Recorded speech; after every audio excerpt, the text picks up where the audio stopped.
Welcome to a brand new episode of Part of the Problem. It is Thanksgiving Eve as we record this. Of course, I'm Dave Smith, and of course, he is Robbie the Fire Bernstein. We got a good episode for you guys today. Rob, how you feeling? Doing well. I already had my first Thanksgiving sandwich yesterday. They had the where like the roasted chickens are. They had the roasted turkey, so I was like, "Let's go!" Bought that, some bread, some cranberry sauce. So I'm already filled with Thanksgiving spirit. I'd imagine this is the holiday that animates you more than any other holiday. Oh, for sure. I get to see my family. Yeah. I don't have to do Jewish bullshit. It's a win. Yeah, just drinking and eating. There really is like there is a turn where like when you're a little kid, your favorite holiday is always revolved around like presents or like, like something that's fun for little kids. But when you as an adult, Thanksgiving beats everything, man. Thanksgiving. Sure, you're supposed to be thankful on some level, but really the holiday is just, at least, dude, I'll tell you the tradition. Maybe this sounds fucked up and sexist, but I am fucked up and sexist, and I stand by that. But it was always, when I was a kid to now, it's always like the women are like, I mean, right now, my mother-in-law and my wife are upstairs just preparing what I would describe. They've never been happier. Literally, they've never been happier. And I would describe it as a criminally insane amount of food for the amount of people who are coming to, like, I mean, like just from eyeballing it, I think I'm going to have 15 people over at my house tomorrow. I think there's enough food for 300 people. Like, it's just a ridiculous, but man, are they, anyway, the point is though, that it's always just kind of been, to me, the holiday has always just been like, oh, pour yourself a glass of whiskey and sit down and bullshit for a little bit, and then sit down to a nice big meal, and then have some good leftovers in the fridge for a few days. And what's better than that? Whoever thought of this one was good. I'm sorry that some pilgrims had to kill some Indians, but 100 years later. I think that, from what I understand, Rob, that happened later. From what I understand, the dinner was very successful, and then I think in the immediate aftermath, things did go in a genocidal direction. Sure, but that's not like, okay, things happen. Life is complicated. It doesn't mean we can't still celebrate that meal. Although I will, in all seriousness, I mean, not that I'm not being serious about all the stuff I said before, but I do think I do like the idea of a holiday based around thankfulness. I think that's good. I think it's very healthy for people to have gratitude and appreciation for the things they have. I try my best to do that. I think that's the best inoculation against being a shitty person, is being grateful for what you have. So yeah, hope everybody has a great Thanksgiving. What do you're going home, Rob? But no, it's easy peasy. My family does lunch. I'll be asleep by 3, waking back up at 8 p.m. for leftovers. It's a nice day. Yeah, love it. I love the eating early too. Yeah, every aspect of it's very good. Now, another thing that I'm thankful for this year is I'm particularly thankful for dumbass congressmen who start Twitter beefs with me and then get ratioed to high holy heaven. That's He's got pretty his cool. eye on you. Well, we all know which one. All right, listen, there's a lot of low-hanging fruit when it comes here. But as some of you may have seen, completely, I would say, unprompted by me, Dan Crenshaw, the sitting representative out of Texas there, has started attacking me on Twitter. Now, I will say, I don't exactly know what the deal with Dan Crenshaw is. He's a weird guy. And I'm, like I think he's got some issues with alcohol, is my suspicion. I mean, there was this We're not going to fault him for that, though. I mean, if we're going to criticize a guy, that's not the thing we're going to go after them for. Oh, no. I'm saying handle your fucking booze, dude. Like, what's wrong with you? We all drink. You're the only one making it weird. Well, no, he had like some incident in Mexico on a congressional trip there, and then he was like banned from congressional international travel for months because I forget what he got kicked out of a bar or something like that. But anyway, which look, I honestly, probably of all the things about the guy, that might be the only thing I kind of like about him. The rest is pretty bad. But if you remember this, Rob, and this must have been from like this was a while ago, like 4 or 5 years ago. You remember he used to lurk in our comment section? I don't think that was him.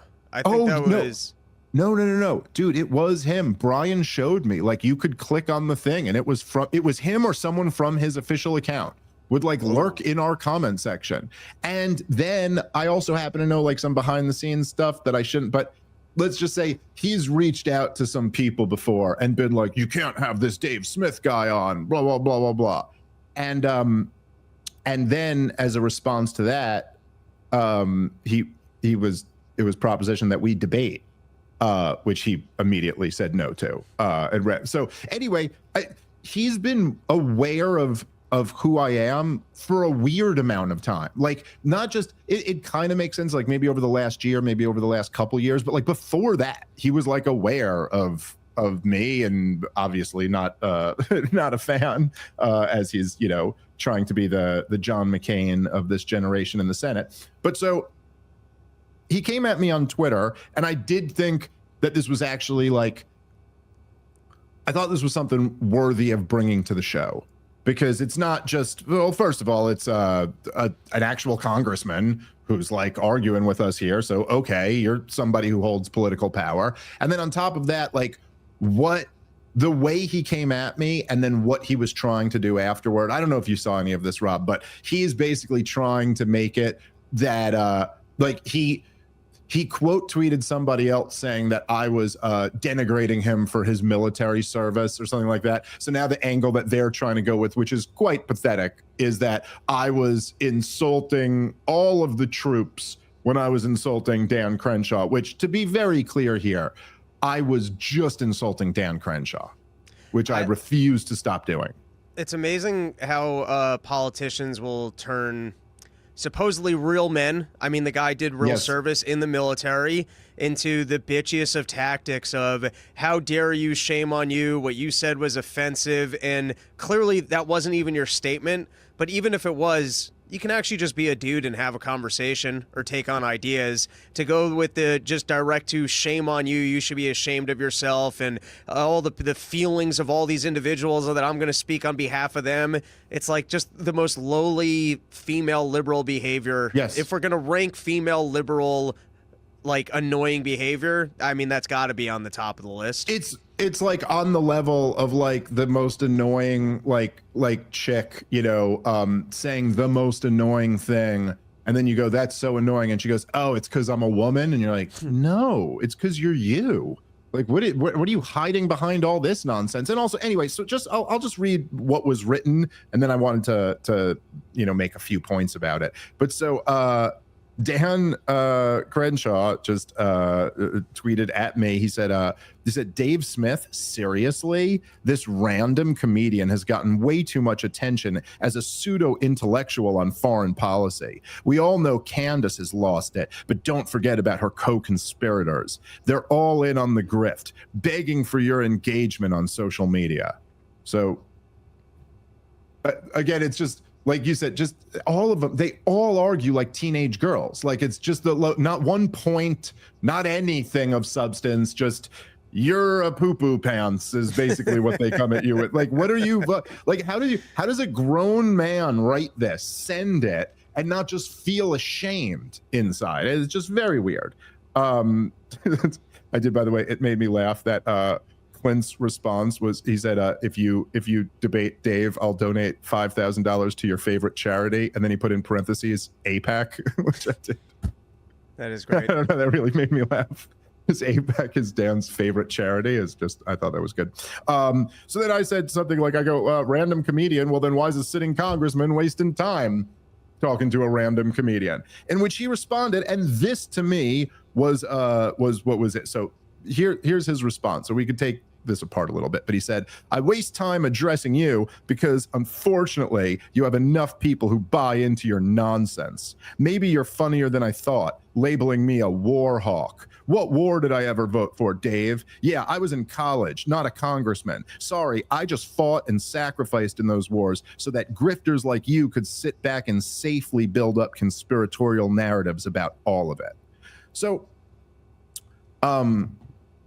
Dave DeCamp, by the way, the great Dave DeCamp over at antiwar.com, he did jump on the part about, he's going, I'm not a war hawk, I don't support wars, and pointed out Dan's entire voting record. He voted for the war in Syria and Yemen, and he voted against troops being pulled out. He voted for, and of course, Ukraine and Gaza, whatever. He's supported every war he's had the opportunity to support. But I jumped more on the other point, which I just think that this goes well beyond a petty beef between me and Dan Crenshaw, which again, I don't have a beef with Dan Crenshaw. Dan Crenshaw has a petty beef with me because I'm against the war party. But I don't have a petty beef with him. He's not even really a very major figure within the war party. But I do have a real issue with both. Well, look, I'd be completely honest with this. I have an issue with a vet in general who fought in the terror wars saying that these wars protected your freedom. I mean, how the hell have you not woken up yet to this? Now, I'm not sitting here and trying to I'm not blaming the vets. In fact, I think the argument is very pro-military.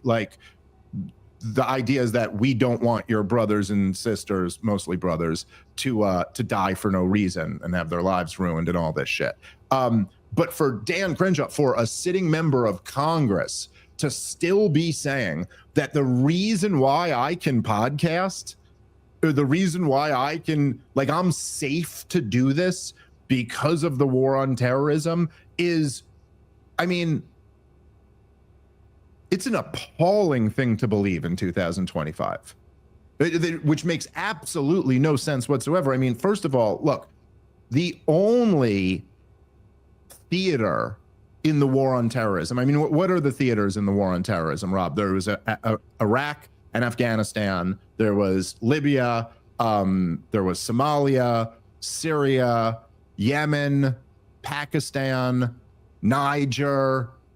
I think I'm missing a couple of the other countries that Libya spilled into there in Northern Africa, a couple other Northern African countries. None of them had anything to do with 9/11 except Afghanistan, where Al-Qaeda was housed. Okay. That's just not and so we took out Al-Qaeda by Christmas of December 2001. And then we fought a 20-year regime change war against the Taliban. So in other words, the Taliban the Taliban's a bunch of goat herders in Afghanistan. They were no threat to Americans' freedom. Saddam Hussein certainly was no threat. Anyway, the point is, no matter how many people in Iraq, in Libya, in Syria, in Somalia, in Yemen, in Pakistan, no matter how many people you killed there, that had nothing to do with protecting anybody's freedom. And it's pretty appalling for a sitting member of Congress to claim that in any meaningful sense, I'm able to podcast in a way I would. Literally, the only thing the war on terrorism has done for me podcasting has given me a bunch of content. That I'll grant you. You've given me a bunch of wars to oppose, and you've handed me the easy card of winning 1 million debates because I'm just on the side that's against mass murder for no reason. Well, that's all, Dave, that has been affected. I think if we fought more wars, we could be even more free. Prove me wrong. Right. Prove me wrong that there isn't more freedom available for us. This is the logic that we're dealing with here with Dan Crenshaw. So I pointed out, I responded to him and I said, you fought in a catastrophic 20-year regime change war against the Taliban that failed and left a better armed Taliban. How did that make any American safer to have any, what, just give me the logic of this. And then that's when his response is, so he didn't respond to me again. Then some other hack on Twitter said, don't attack veterans for fighting wars that they were called to serve. So that's it. And then Dan Crenshaw quote tweets that and starts going off about how I've revealed what a truly reprehensible person I am for, attacking veterans for serving in wars. Although, again, it's all these guys, they have to, don't get me wrong. People like Dan Crenshaw he's a very unimpressive person. He is not bright, but he's not this stupid. Nobody who is capable of speaking in complete sentences is so stupid that they wouldn't understand that. Rob, the point I was just making, was that attacking a veteran for serving in a war? No. The critique was claiming that a war protected liberty when it clearly didn't. By the way, most veterans agree with me on this.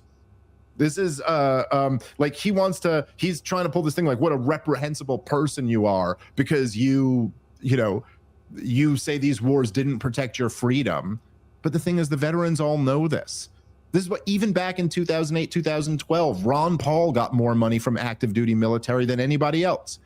To this day, the veterans are the ones who are against the forever wars as much as any other demographic in this country, partly because they actually sacrificed in them.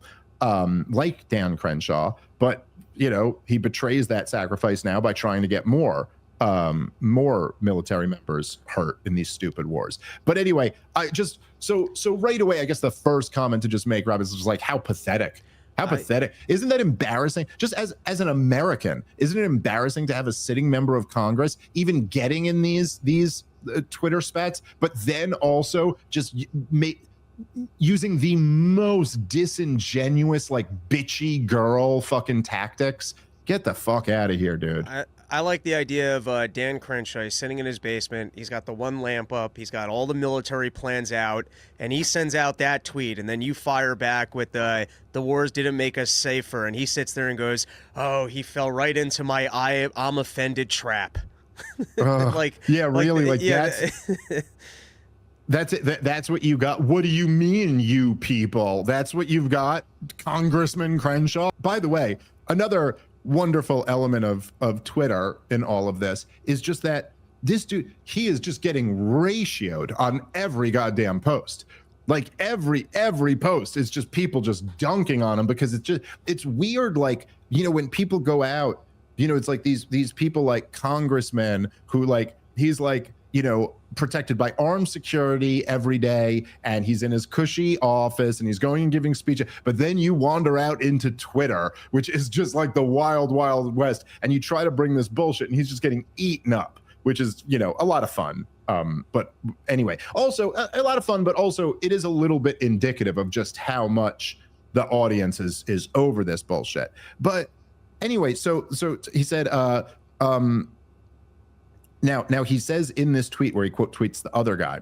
Let me read this part. So he goes, and for Dave Smith, he goes, I'll give you a simple answer about what we got for my sacrifice and the ultimate sacrifices my friends paid. No more 9/11s. That's what we got. Thank you, Dave Smith, for revealing what a truly reprehensible person you are. And I thought it was simply that Dave was, I thought it was simply that Dave was uninformed and misguided. But that response to me below shows his total contempt for all veterans who have served. Okay, so just, on the last point, like, obviously just pathetic, but let's go a little bit deeper than that. And it's just funny also. It kind of reminds me of like woke leftists when they would always get offended on behalf of black people. And you're like, I don't know. I'm from Brooklyn. I've met black people and they're not like thin-skinned snowflakes. One of the best things about black people is that they're not like pussy bitches like you liberal women are. And say the same thing to Dan Crenshaw here. Like, you've offended all of us veterans. Shut up, dude. I've fucking met veterans. None of them are snowflake bitches like this. None of them go, you said the war didn't protect freedom. I'm offended. That's not how they are. You sit around in a room full of veterans, dude, and talk about how all the wars were bullshit and sold off lies. And you're going to get a lot of people going, yep. That's what you're going to get. There might be a few in there who disagree, but even they're not going to be snowflakes like this. But I did want to, to the broader claim, because I do think this should be responded to on the show. The claim here, and it is really, when you think about it, like it is, it's the Dick Cheney logic. It's Team B from the CIA logic, right? So like the logic would be, Rob, if your radar doesn't detect any Soviet submarines, then that means the Soviets have made submarines that can't be detected by radar. right? Like that's the logic of all of it. And so it's a similar type of thing where all the evidence against your position just means your position is right. There wasn't another 9/11. It's the COVID vaccine, Rob. You know, you get the vaccine and then you still get COVID and you get it so bad that you're in the hospital and they go, you would have been dead. It would have been that plus worse. Sure, you look at the terror wars and you see nothing positive out of them, but it would have been another 9/11. I heard that without the tariffs, prices would be even higher. Right. It's the constant like corrupt politicians' defense of failed policies across the board. But I think like even on another level, you could scratch a little bit deeper there and go, well, hold on. What do you mean by another 9/11? What do you mean a 9/11? Because like theoretically speaking, like when you say another 9/11, I mean, the Twin Towers are gone, right? So you're not talking about planes hitting the Twin Towers again. You're saying another terrorist attack. And what's so horrible about terrorist attacks is that innocent people get killed, right? People die. And so, so the war on terrorism, we lost about 7,000 soldiers. So already it's more than 2 9/11s worth of military members who were killed. Now, of course, that number really gets changed when you factor in the approximately 30,000 U.S. military members who committed suicide in the aftermath of the wars. So now, like, I'm just saying, like, did you prevent another 9/11 or did you cause many more 9/11s? Now, if you want to bring in the fact, obviously this doesn't mean anything to Dan Crenshaw, because all those brown people in those countries aren't people, but the death toll is around 4 million. And that's what the Cost of War Project put the number at. If you go through, like, obviously the big ones are in Iraq, about 1 million people died. In Afghanistan, I think it was a couple 100,000 people died. You put about 500,000 in Syria, about 500,000 in Yemen. You factor in the Libya is really where we don't have the best numbers, but I mean, it's got to be how many people died as a result of that thing being turned into a failed state is pretty damn high. But anyway, the Cost of War Project, they put it at approximately 4 million. So again, the point is you didn't avoid another 9/11, you committed 1,000 of them. So right on the, like, what exactly do we mean avoided a 9/11?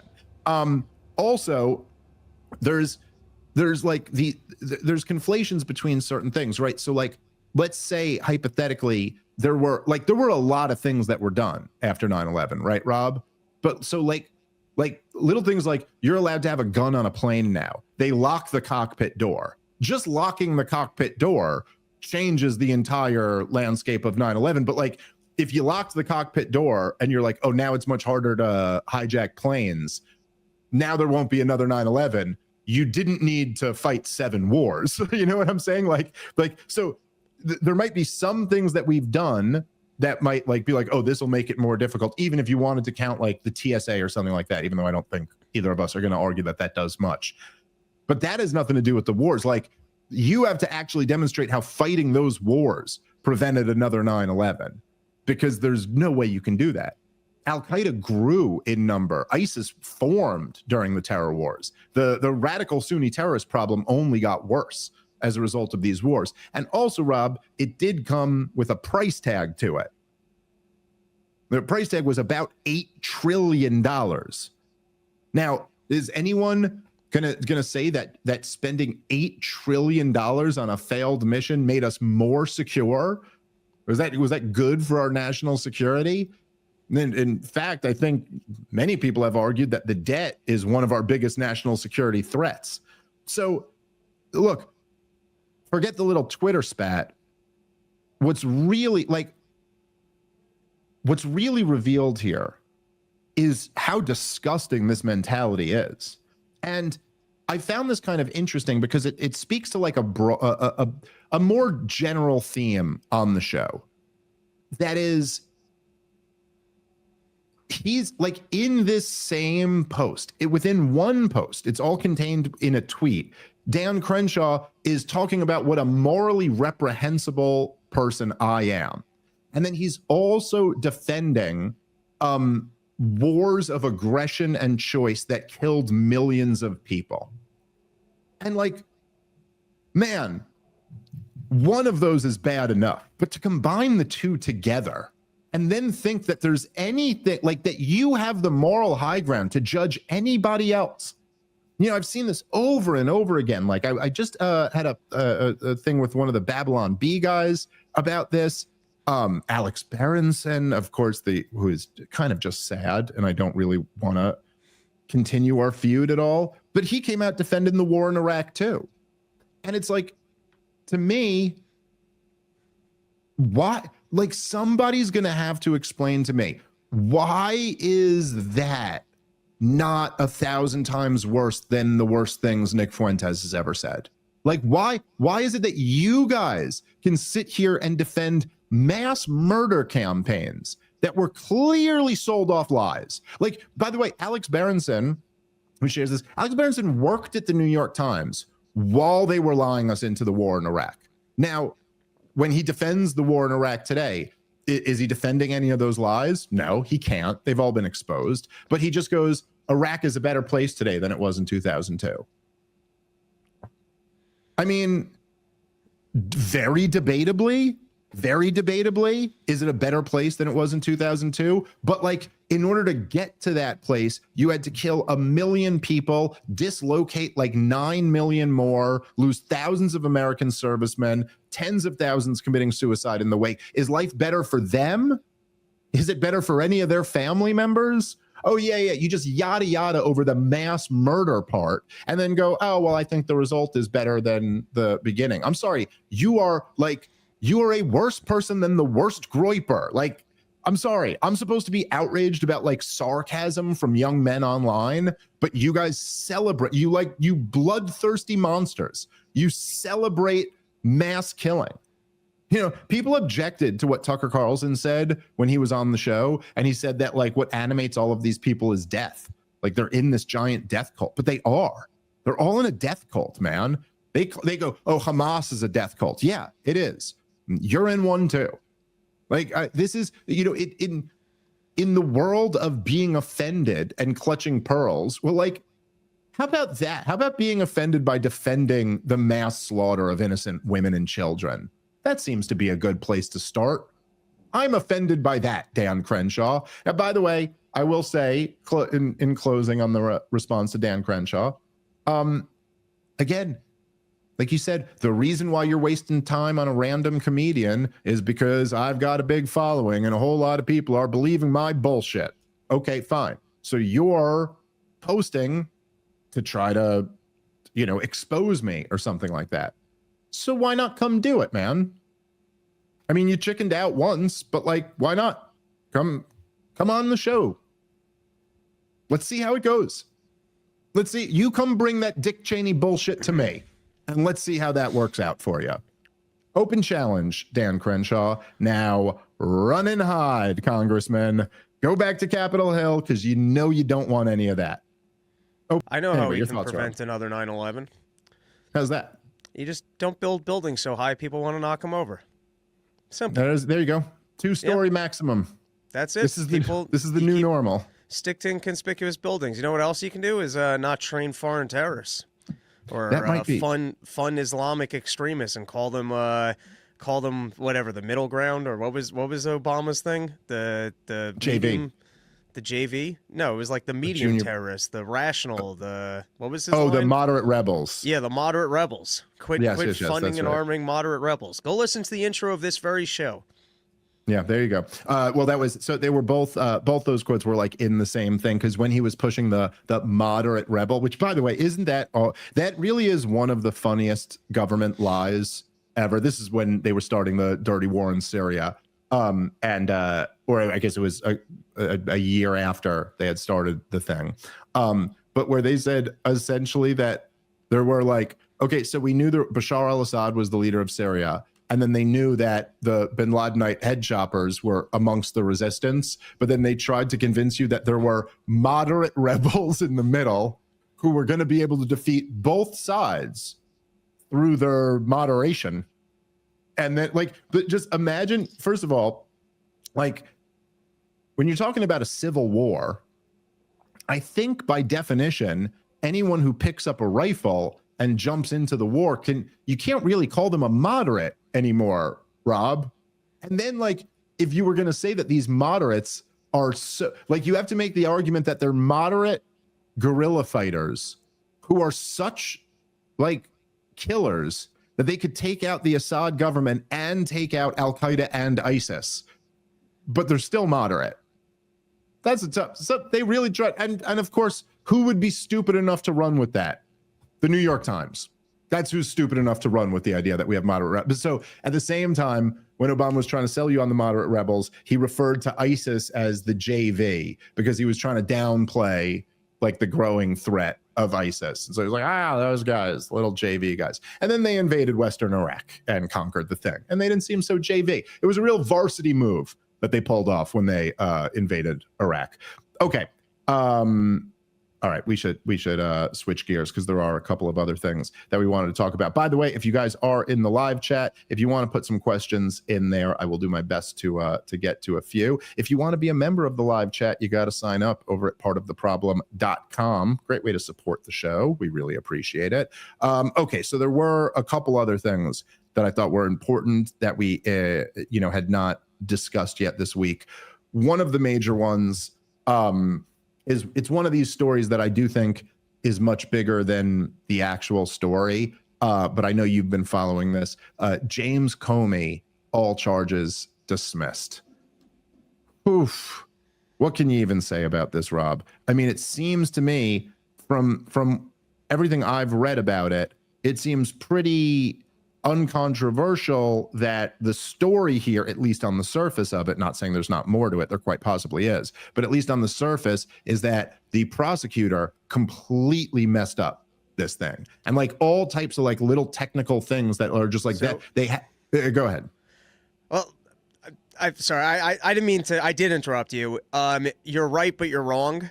So the prosecutor did make errors, and the biggest error was they didn't show the final document to the grand jury, and also promised that there was going to be additional bad evidence that they didn't actually present to the grand jury. That's actually not why it got thrown out.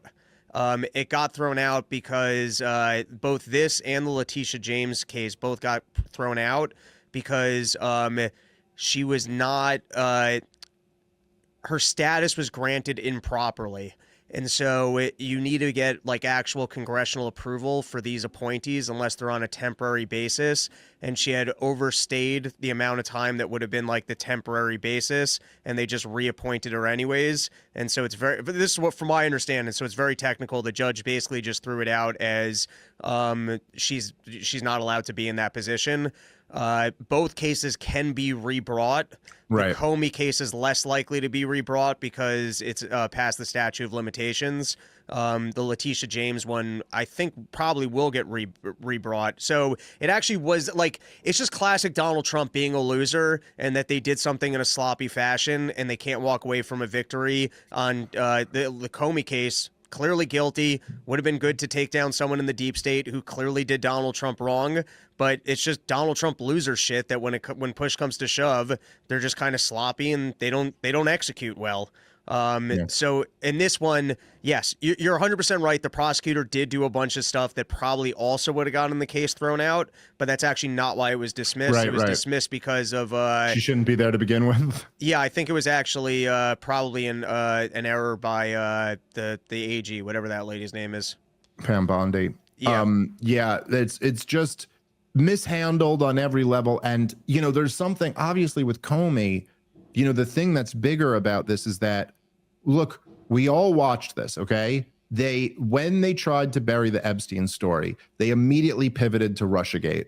And that's when Tulsi came out with this press conference. She said, we have the proof that Obama committed treason, were her words. And, I don't think it technically is treason, and probably the DNI should be real precise with the language she's using, but some type of sedition, a seditious conspiracy or something like that. Now, obviously, Comey is one of the top people involved in the Russiagate, hoax. And I don't even like, knows Donald Trump branded it as the Russiagate hoax. I always, for years, me and you, when we covered this, Rob, I always branded it as a deep state led attempted coup against a sitting US president, because I do think there's something about hoax sounds almost like a little like, oh, you almost got me with that one. Whereas like a deep state attempted coup sounds more like the constitutional crisis that it really is. But Comey was, look, the key players in it were Obama, Brennan, and Comey. And then of course later there, McCabe and ultimately Mueller. And then there were the Strzok and, all these other outside figures. But like Comey was by far the highest ranking one that they ever saw. Almost nobody has paid anything for Russiagate. There's the one lawyer at the FBI who did get charged and convicted for misleading the FISA courts. I don't believe he did any jail time though. But everybody else has been fine. I guess Strzok got fired and whatever. Yeah, but then they gave him back his pension. Right. So like really no, but so okay, now Comey, now they weren't going after Comey for Russiagate exactly. They weren't charging him with like leading a seditious conspiracy against the president of the United States. But they did his the charge of like leaking classified information was related to the Russiagate thing. And so it seemed like an attempt from the regime to at least throw you from the administration, I should say, to at least throw you something. We got to give some red meat to our base. So let's at least give him Comey. And then of course, to watch that whole thing fall apart, it is just like, look, it's like, it's another just nail in the coffin of the Trump era, the idea of draining the swamp, all of this stuff. It's like essentially they were like, okay, I can't drain the swamp, but the best I could do is I could get Comey for you. Is that okay? Oh, by the way, we can't even get that. We can't even. In a case where he's dead to rights, he clearly did what he's accused of, and there still will be no punishment for it. And the biggest disgrace was, at least it was exciting, where you're like, all right, maybe we'll start with Comey and they'll go after the other ones, but just sloppy. They couldn't get it done. And believe me, after losing this one, I don't know how enthusiastic they're going to be to go after other individuals, and lost it in such pathetic fashion. Didn't even make it to trial. Like, look at what happened to Donald Trump. There was a similar thing, that the Atlanta case got thrown out because the prosecutor was spending all the money on her boyfriend, so that her boyfriend would then use the money and take her out on trips. But that still pinned him down for 2 full years. Yep. Like, they brought a bunch of bullshit cases, but they were able to run with it for 3 years. The Donald Trump people, they're just bad executors. That there's no reason why this couldn't have been brought sooner. There's no reason that with the Crossfire hurricane and everything that happened, they can't go after one person and then they bring one lawsuit. It literally gets thrown out within 3 weeks. Now Comey can go hit the media circuit and go, hey, look, I told you I was 100. Firstly, it's funny because the grounds of the case were not even addressed. They just didn't assign a prosecutor properly. Yeah. And I'll say I have, who knows what's going to happen, but I have very low confidence that they'll even bring these charges again, or that anything, it's like with all of these things, at a certain point, you got to admit there is no 4D chess. There is no plan. You're just getting nothing. That's what's actually happening here. And we're all better off admitting that sooner rather than later. Okay. Let's what was the other? I think that's a good transition into Doge being done. Sure. Yeah, you're right. And that is a good transition there. Yeah, Doge has officially disbanded, huh? What a run. Well, what did we get? What did we get in terms of cuts? Nothing. Not a penny. I saw the headline somewhere from the administration that while Doge is done, the values still live on. And I'm like, you guys didn't even do anything while it was there. And you want to talk about one of the early hopes for Donald Trump was Doge. Like, that was one of the actual real hopes for Donald Trump, was like, wow, they might get this smart tech billionaire to comb through all the government funds and actually reduce spending. And then we found out pretty quickly that they weren't doing that. But then people wanted to say, no, 4D chess, Donald Trump is serious. No, they're going to do it. The things will be implemented. And here you have it within 1 year. Firstly, the best case scenario clearly didn't come true. Donald Trump wants to spend as much as the greatest ever, spending more than anyone ever. He wants to spend more than anyone ever, is going to make zero effort whatsoever. And he had a mandate on that. People were very excited by, let's clean up the spending.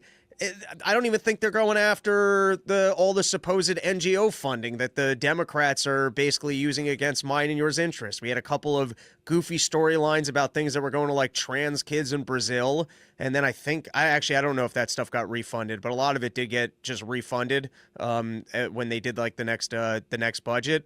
But I mean, we're within 1 year of Donald Trump's presidency. And Elon Musk walked away from that project, and I guess they're formally shutting it down. So for everyone that gave me shit 3 months ago, it's like the COVID stuff. You couldn't have been more wrong. Donald Trump has absolutely no interest in reducing the size, scope, or spending of our government. Yeah, and look, if he did, obviously, as we've said many times, he could have pressured Congress to give him a bill with real spending cuts. He had all the juice in the world amongst the Republican Party, who controlled all of Congress. Or talking when he first came in earlier this year, he could have done that. And instead, I know I've told this before on the show. I try to never give anything away of private conversations, but I had dinner with Vivek Ramaswamy. It was short. It was the night that John Jones fought Stipe Miocic. So it was, shortly after Trump had won the election and Doge was just getting started. And I basically had said to him, I said to him over dinner, I was kind of like, well, the thing is that, it's not a real government program. And I was hoping Vivek would have gotten a position with a little more teeth in it. You know what I mean? But I said, hey, well, look, the bright side is that what Doge can do is it can really insert this issue of the unsustainable debt and government spending and all this stuff. Like you have an opportunity to like popularize this stuff in a way that no one has before. And so that's pretty cool. And then he was like, no, dude, you don't understand. We got tricks up our sleeves that these guys haven't thought of yet. And we got and like, he believed it. I don't think he was trying to sell me on it. Of course, I think a few weeks later he was out. And then, of course, none of that ended up materializing. But you're absolutely right, Rob, when you say, look, Donald Trump ran on Doge. They were actually like talking about creating a department of efficiency in government, like on the campaign trail, with Elon Musk speaking at campaign events. So there was a bit of a mandate there. Like, it's not like if you didn't talk about anything at all and then you got in and wanted to do it. Like, no, the people heard that and you won the election. You had the backing of the people on this issue. There was such big talk about how we're going to cut $2 trillion in the first year and nothing's off limits, including the Pentagon. And we're going to have, and look, Doge is a thing that hadn't been tried before. It was headed up by the richest guy in the history of the world, who's like this super genius, guy. And hey, who the hell knows? He had just bought Twitter and rolled back the old regime in this unbelievable power move that like would have been inconceivable. Even when he started doing it, you were like, wait, he's got to free up $44 billion. Like, how the hell could anyone do that? And then he did it. So maybe he could pull something off here. But at the same time, I think we got to be honest with ourselves. It's not even a year later and the whole thing's disbanded. And the cuts are negative. The spending has increased. Not only did they not cut a penny, there's like, we didn't even get we got negative spending cuts. We got spending increases. And for now, there probably was some good in the fact that it exposed some stuff that USAID was doing or something like that. But overall, the mission is a very clear failure. And that's something we all got to grapple with, because reality has a way of existing whether you acknowledge it or not. Just think about how incredible the storyline is of all right, we got this tech wizard, his name's Big Balls. He's going to comb through all the information like nobody ever has. There's all of this disjointed way that they're doing the budgeting so that no one can track it. We're in month 1 and we found massive fraud. We see money that's just basically being used by the CIA to be sent abroad. We've got Social Security fraud. And then we're not looking into this anymore. Hey, guys, I know that the government's spending too much money, but guess what? I might be able to get it under control if we can just find the fraud. Oh my God, we found so much fraud. You know what? We're going to stop looking at that. Yep. And look, I mean, that's like you said before, the thing that's been very clear here is that Donald Trump does not, nor has he ever had any real commitment to any type of fiscal sanity or any type, or to really ever drain the swamp. It's just not like Donald Trump. I think it's pretty clear to say at this point, he is not animated by any of the issues that he ran on. It's just not really what animates him. What he is animated by his own greatness and his own legacy. He tells you that himself over and over again. And at a certain point, you know, the old, when someone tells you who they are, you should listen thing. That's essentially who Donald Trump is. All right, let's transition to before we wrap up here, because this was, I thought, was pretty fun. On that theme, when someone tells you who they are, you should listen. And Dave Rubin has been telling you that he's an idiot for many years now. And so you really should listen to him when he tells you that. Dave Rubin, of course, is a guy who, you know, I'm not a big fan of, and he's not a big fan of mine either. If you guys remember earlier in the year, I called him out and challenged him to a debate, and he accepted publicly and then has dodged. You know, I know that Patrick Bet-David tried to set it up. I know Piers Morgan tried to set it up. I think someone else, I think maybe it was Zero Hedge. I think someone else tried to set it up too. He's ghosted all of them and not responded to their requests. So he's not going to do that. But we did get the next best thing, which is that Piers Morgan, who I would like to think that maybe I've played some role in nudging Piers Morgan in the right direction. I've sure done his show enough and made a lot of these arguments, but Piers Morgan sat down with Dave Rubin and they ended up, at least a portion of this. I have not watched more than this clip, which is a little edited up, but I'm assured from a lot of people that Piers really kicked his ass on this part of the show. But so here was Dave Rubin and Piers Morgan arguing over Israel's conduct in Gaza. You acknowledge that there's been no starvation, correct? No. You don't acknowledge I don't acknowledge that. Where are the videos and images of the starving Gazans? Well, I've seen a lot, but you would dismiss them all as fakes. The UN says there was starvation, but you guys don't believe a word the UN says. The other official bodies say there was starvation. You don't want to hear a word they say. Israel denies everything. You can say that no Gazan has starved at all. The reports by almost every official body say the opposite, but you don't believe them. However, the best way to get to the truth is let journalists who are used to covering in war zones, let them go in and do their job, particularly now we have the ceasefire. There is a reason the Israeli government is not letting the media in. They are terrified about what the world will uncover. I just think that's just... Well, let them in. I just think... There's one way to find out. A lot of them look fat. They have fresh clothes I've and seen fresh lots haircuts. of images of Palestinians looking hungry. Yeah. And you wouldn't dispute the 20,000 plus children that died, right? So whose fault is that? So whose fault is that? Well, probably the people who killed them might have something to do with it. But again, it doesn't just leave you in this, like, for people who are trying to be like, who attempt to like constantly weaponize being offended. Is there anything anyone's ever said that's more horrific than this? Like, and especially, and I'm sorry, Rob, but it is a little bit different if you're talking about something that happened 80 years ago. Like, you know, they all get so worked up over Holocaust denial or something like that. But like, even if somebody's denying the Holocaust, they are denying it 80 years later. Just feels a little bit different than denying it when you can look at the imagery of it. The way Dave Rubin, and genuinely, look, Dave Rubin's genuinely dumb. This isn't a guy who reads. He maybe read the free piece, the free press piece that was like saying, oh, which by the way, it wasn't even saying there's no starvation. If you actually read the piece, it was saying that it's only the kids with pre-existing medical conditions who are really starving the most or something like that. But he's going to sit there and say, like, I don't know, Rob, You've been on social media for the last 2 years. Natalie, I'm sure you've been on social media a bit for the last 2 years. I might be on a little bit more chronically than you two are. How many images of what's going on in Gaza have you seen over the last 2 years? Just horrific. And Dave Rubin characterizes that as the kids all look fat and happy. Really? You don't think it's been a traumatic couple of years for those kids? Like that's, I mean, just, I don't know what is more disgusting than this. These people get morally outraged about other people. It's just too much.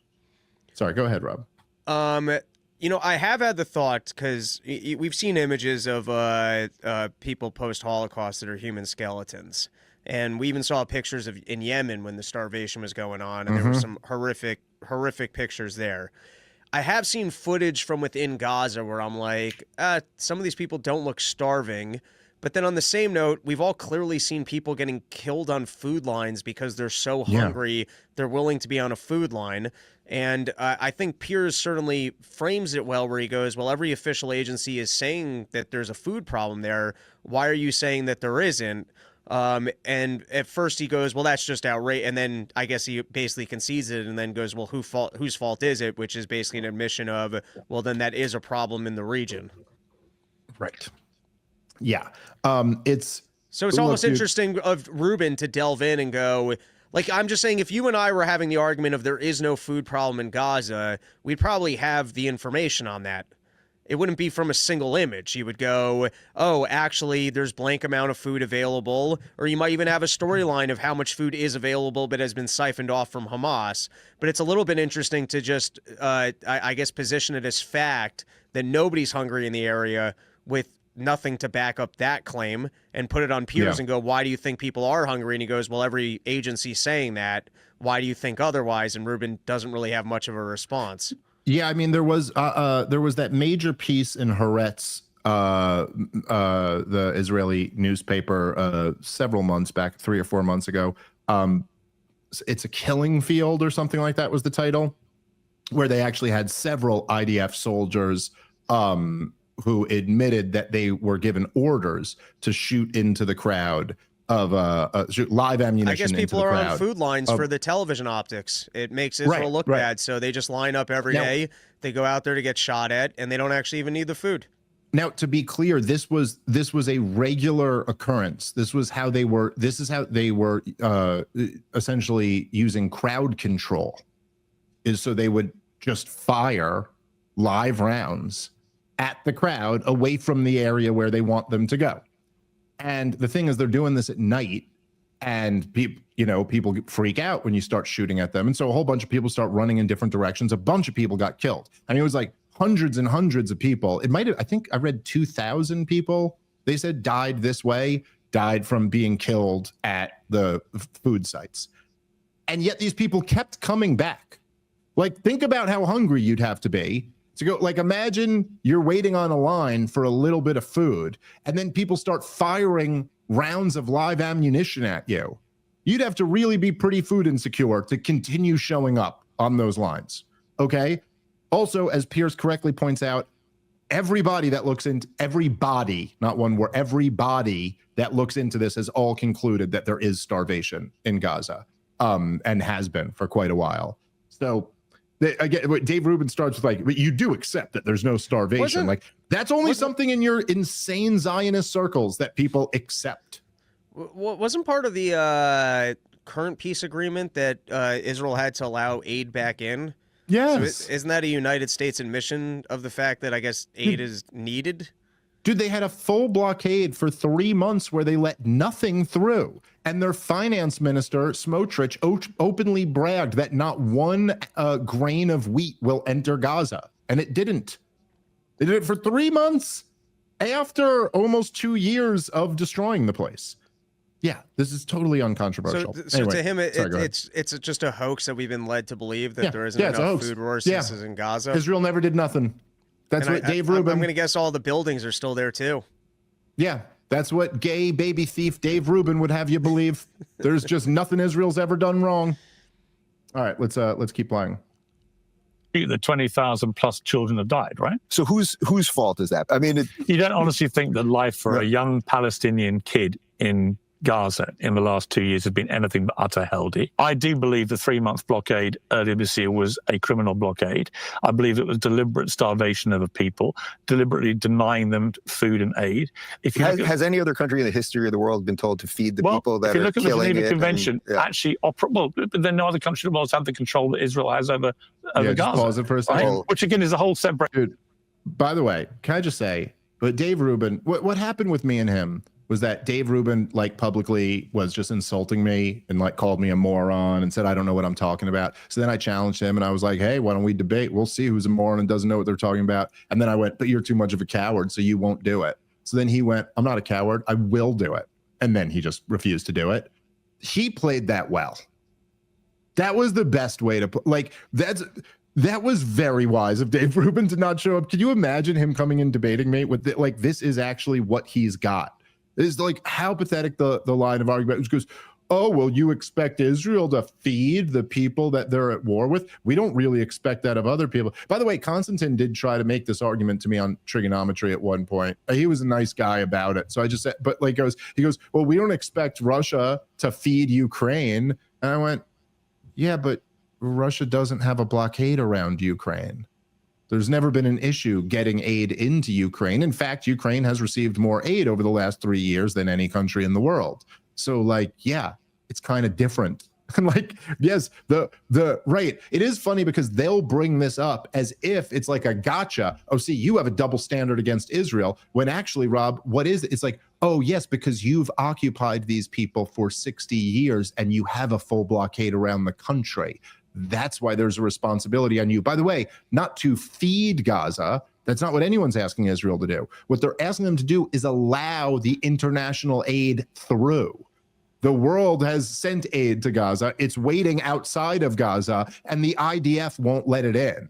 So I don't know what, again, Dave Rubin doesn't know any of this because he just doesn't know anything, but what a ridiculous defense. Yeah, let's keep playing. Issue. Show me another moment in the 75-year conflict where the response has been to kill 60 times as many people, and where you have well, hang on, let me finish.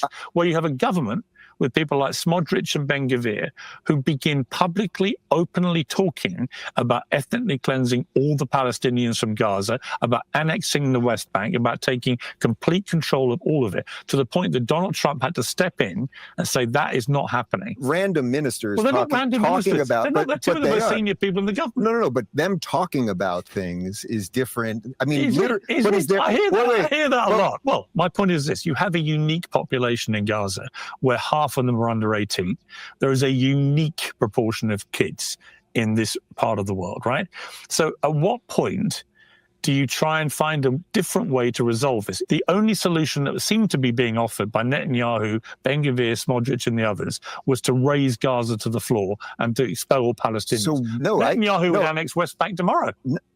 He's been in power for 20-something years. He could have done it any point. Notice he hasn't. I mean, no, but there's a couple things here. I mean, first off, I don't think any country in the world has ever been asked to feed the people that are holding its hostage, right? Mm-hmm. Like, have you ever called for any other country to do that, or anyone? Well, okay, has anyone ever called for that? Well, British prisoners of war in World War II were fed. Yeah. But what's the difference? What? Prisoners of war in World War II were fed. So what's the difference? Because they were holding hostages. They're holding their people. I mean, to me, it seems that you as a British people citizen, being held hostage in Nazi prison. The Israeli government, which is a hard right government, Smodrich and Ben-Gvir are not just right wing; they're absolute far right headbangers. But meaning what? Meaning what? They have. Meaning what? They want to ethnically cleanse the Palestinian people. Listen, we can of this. It is. It's fun to watch Dave Rubin get destroyed like this. But it really is also. It just. I don't know. It just reveals something, man. It's just like such a. It's amazing how human beings can take such evil positions with such a superficial understanding of like what's going on at all, and then just like explain away the word. I mean, like it's so obvious there when you look at it that it's just no matter what it is that they throw at you, you're gonna go, okay, I'll explain that away. Oh, here's Ben-Gvir and Smotrich openly saying that their plan is ethnic cleansing. Oh, random ministers. Random ministers? You mean defense and finance? He said it almost like it was like a random pastor at a church or something like that. Oh, a random minister made that comment. What? It's like the two of the three most powerful people in the government. I believe the two most powerful. I think it's Katz, Ben-Gvir, Smotrich, Netanyahu. Who's more powerful in the government than that? It's just no matter what. Oh, here's all the reports of starvation. Nah, that ain't true. Here's all it's just that. It's a very weird thing to me to be like, as a human being, you could get to a level where you're just defending such blatant evil with no knowledge. I don't know. Final word to you, Rob. Check out Run Your Mouth. I got Kyle Anzalone coming on today for a full briefing of everything going on in the geopolitics, the supposed end to the Russia-Ukraine war, Venezuela, money being sent to terrorists from Minnesota money, getting into all this stuff. And then live dates out in Denver. You can go to robbernsteincomedy.com, click the links, but then go with the Eventbrites. My whole life's retarded, and they're listed wrong on my website, and I can't correct it. But that's about it. Come hang out, enjoy your Thanksgiving, eat some turkey. Think of me when you have your sandwich. It's like we're hanging out. There you go. Happy Thanksgiving, everybody. And of course, I'll be off for the month of December from traveling. The show, of course, will go on. But 2026, me and Rob will be together on the road. You already got dates up. You got Portland up. You've got Key West. We're going back there. That's going to be a blast. Philly, yeah. Philly, and then I think there's one other. Yeah, I think there's a few. ComicDaveSmith.com, and then there should be a bunch more up within the next week or so. By the way, thanks for listening, everybody. Oh, go ahead. I was just going to say that Philly room rules, and we sold out all the shows last year, so don't sleep on your tickets. Same with Portland. We did a theater last time, nearly sold that out, and that was like 2 years ago. So don't wait on your tickets for Portland. Yeah. And then Key West, if you can take a vacation, that's one of the funnest places in the country to be out roaming around and drinking. So I do recommend. We're literally just going back because we had so much fun there last year. But yeah, looking forward to it. Thank you guys so much for listening. Happy Thanksgiving. Catch you guys next time. Peace. What's up, everybody? Welcome to a brand new episode of Part of the Problem. I am Dave Smith. He is Robbie the Fire Bernstein. How you feeling today? Out on your living a nice porch life. This is Rob. He is just always on a porch where he's doing shows. This is me training at home for Arizona this Sunday. Then next weekend I've got Long Island, Omaha, Nebraska, Kansas City. Then I think I got a weekend with you. And then I'm out west. So go to porchstore.com and Comic Dave Smith for all the Comic Dave Smith dates. Yes, that's right. We got a bunch of dates coming up. So I know we're in Dallas, Fort Worth, Detroit, Tampa, Poughkeepsie. Got a bunch of stuff coming up for the rest of the year. ComicDaveSmith.com for all of those ticket links. All right, let's get into some stuff today. And obviously we're gonna start this by continuing to talk about the wake, the aftermath of the Charlie Kirk assassination. I am honestly, I personally, just to check in with me, I'm doing much better than I was a few days ago. As I've been, pretty open with you guys. I've been pretty rattled over this situation. I gotta say, I'm thrilled beyond words by the fact that, like, at least so far, there hasn't been like violence and retaliation that's kicked off, because I really was concerned about that. I mean, for like that to me was like the major thing when it first happened. I mean, obviously, like, the first is like the human level, is a guy I knew and the kind of tragedy for his family. But pretty immediately after that, you're like, oh man, like, he was beloved by so many millions of people and they're going to be so angry. And this is just a recipe for disaster. And that, at least so far, hasn't happened. And I'm really grateful to all of the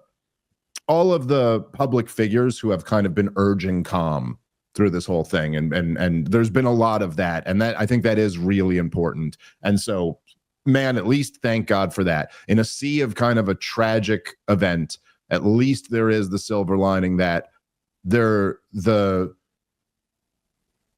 think in some way you could say, like, the Christianity in Charlie's message may have have calmed that situation down, and just I'm really glad to see that, because man, that could have gone in such a bad direction. Now, again, not to say things still can't happen, but at least through several days, or what has it been now, a week or something, we haven't seen anything like that. So that's pretty great. We'll just start by saying that. Okay. I got to address this because I was not exactly aware, but I did see like a few people on Twitter were telling me to go check the comment section of our episode from yesterday. Ooh, Usually they're nice. They tell us how wise we are, that you should run for president, but not on the last episode. It's we got a mutiny on our hands on the YouTube comment section over the last episode. And look, I don't know what to say. I mean, I think when I'm saying I'm sitting here saying, look, I don't see any evidence to believe that this is an Israeli conspiracy, that Israel was involved in Charlie Kirk's assassination. And in response, overwhelmingly, I just saw people posting. Well, they posted the chat. Well, that was one assumption, but then a bunch of people were just like going like, did he even read the Max Blumenthal article? And I'm like, yeah, like, did you catch the line in it where he said there's no evidence that Israel was involved in the assassination? Like, I think that was a very relevant part where it backed up my claim. Look, anyway, I'll just say this. I'm not, very rarely, I don't think ever quite like this one, have I seen like a mutiny within my show's comment section. So I want to like pay attention to that. And if my audience is not happy with what I was saying on the last episode, okay. At the same time, I'm not going to be the guy who stops saying what I think is true because I think it might anger my own audience. And I would hope that you would appreciate that about me. I did not get a phone call. I have not been threatened. There seems to be a lot of speculation of that. I promise you, on every faith that you've ever had in me telling you the truth, I have not gotten any phone calls or been threatened. By the way, I've gotten some phone calls before in my day where I think I kind of got the phone call, but not here, and certainly not in this situation, not relevant to this. That's a topic for another day. But what a lot of people are picking up on, I guess, is there's just so many people speculating about this, but they're like, look at Dave. You can see he's rattled. Like, clearly he's scared to say this. Clearly they've gotten to him. Guys, I assure you, a guy I know just got publicly executed. Yes, I'm a little rattled by that situation. That's the extent of it. And I really say this only because, as I've always said to you guys, my job is to tell the truth. And if I see people in my own comment section going, ooh, I'm thinking that this is what's going on here, or this is what's going on, and I, being me, having the advantage, know for a fact that is not true, I'm going to try to steer you away from that because I just don't think that's right. Now, that being said, I don't really know what else we can say here other than, in terms of the Israel done it idea, if you just want to believe that, fine. Look, what am I in the business of protecting Israel's image or something here? And all the people speculating, oh, maybe Dave's not going to go hard at Israel anymore. It's like, give that one a couple weeks. Give that theory a couple weeks and come back to me and see if I'm softening my rhetoric or message about Israel at all. Spoiler alert, no plans to do that. I just want to say, if someone has the talk and I'm not included, I'm going to be offended. I'd like to think that my contribution is enough on the show to be threatened as well. That you would be included in the talk? That's all you really want, is you want to be like, you figure you'd be like... I'd like to think I've made enough of an impact that I might think that's fair. I think you should be CC'd on the email for sure, if nothing else. But I did have a thought reading the comments because I do waste too much time reading our show comments. Even on the attempt on Donald Trump's life, a couple months later, I was speculating, was that Israel that made that attempt, because it was very odd how quickly Trump seemed to embrace Netanyahu afterwards, and how pro-Israel the administration has been. So I did kind of a thought where I was like, I kind of done the same thing with no evidence of speculating who might have had an incentive there.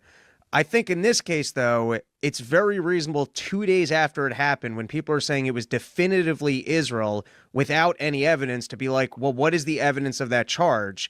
And most of what I've heard thus far is, well, It was reported that he had that firstly Netanyahu wanted to give him, hundreds of millions of dollars or $100 million. He turned it down. There's no, for the same people who are demanding evidence from other people, where do you have direct evidence of the fact that sit down never happened? In terms of an Ackman meeting, I mean, how aggressive are donors usually about topics? I'm sure we're going to get into that. But then we'll get into all this. The claim that Charlie was certainly changing his perspective. It's possible. And there might even be some clips to showcase that. I think you're going to be able to speak to that more. But on the last one, which is that he feared for his life, I rewatched the Tim Dillon thing, and it's one claim secondhand from the Gray Zone guy of something he heard from InfoWars. No, it's the Harrison Smith, I believe his name is, from InfoWars. He made that public. So that's not even just Max Blumenthal saying that. Like, he tweeted that. But it's one guy at InfoWars.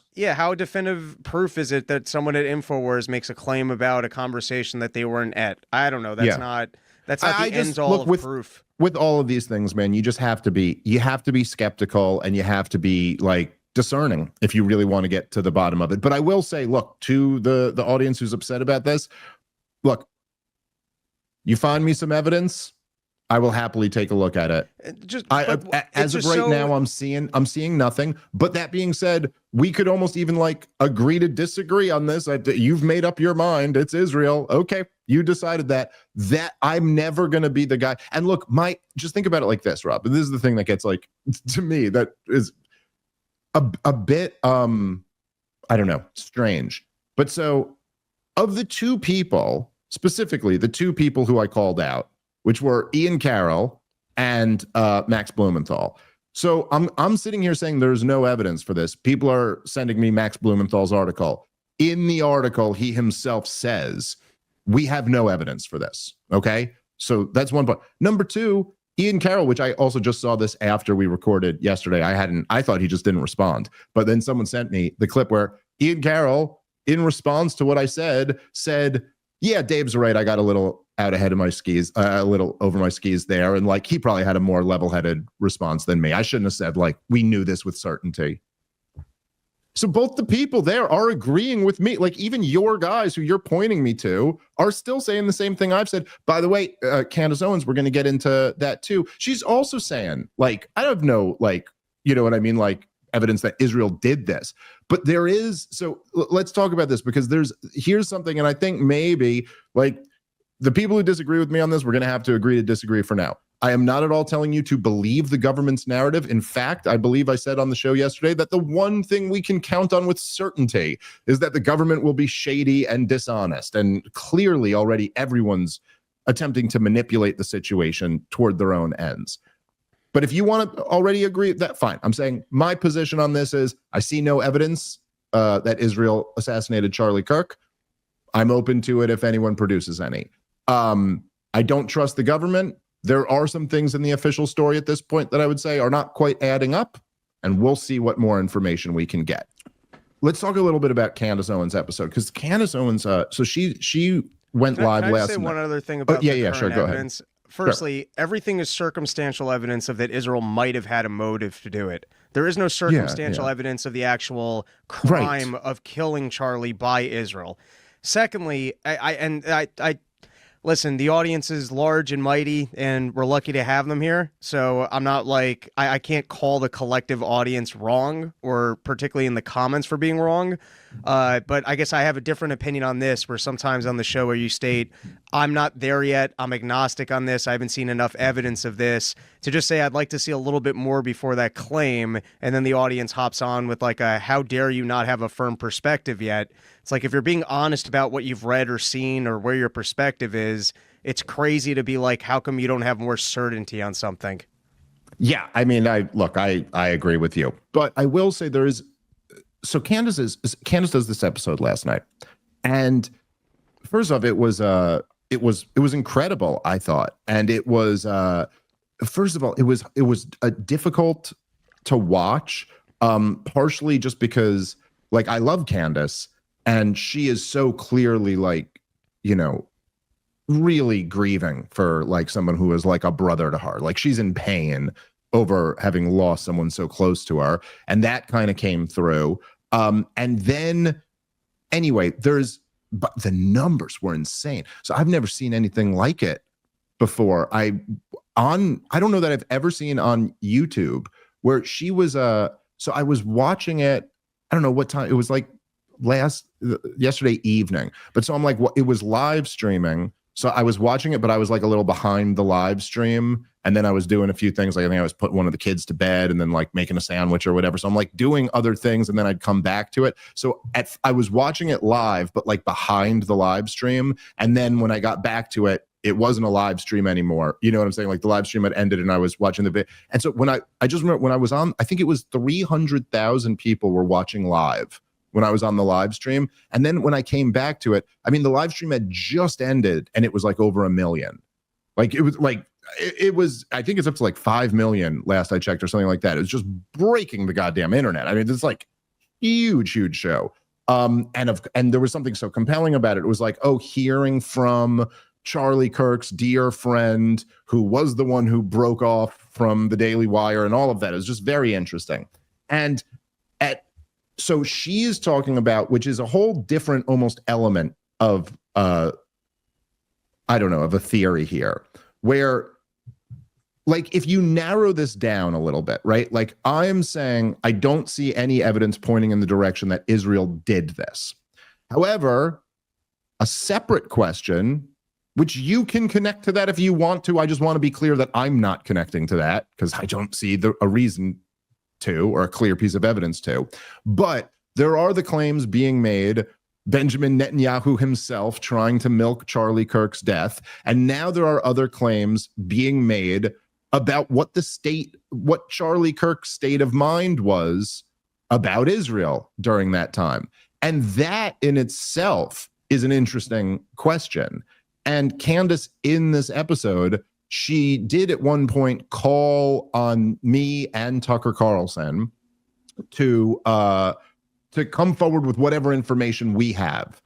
She was saying we were both at this last event. So like, what was it like? What was his state of mind? What were the things being said? And so I thought that was kind of interesting.